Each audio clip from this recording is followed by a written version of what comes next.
Hello everyone and welcome back to another video from Finance and Crypto Guide.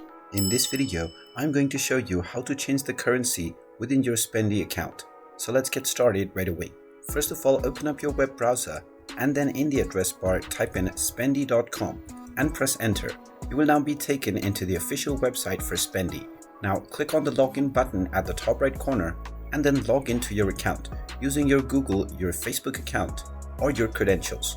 After logging into your account, you will be shown your current cash wallet within your selected currency.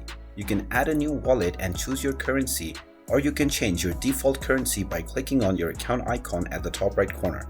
Now click on Settings, and now you will be taken into the Settings page. Now within Account Settings, underneath Localization Settings, you will find the Account Currency option. Click on the drop-down menu and then choose your desired currency, and once you select your currency, click on Update My Settings. Now your settings will be changed right away, and when you go back to your Spendee dashboard, you will see that the balance is now being shown in your chosen currency. And there you have it. That is how easy it is to change the currency within your Spendee account. If you find this video helpful, make sure you hit that like button and subscribe to our channel if you haven't done so already. Also ring that notification bell to never miss another update from us. Thank you for watching and I will see you again in the next video.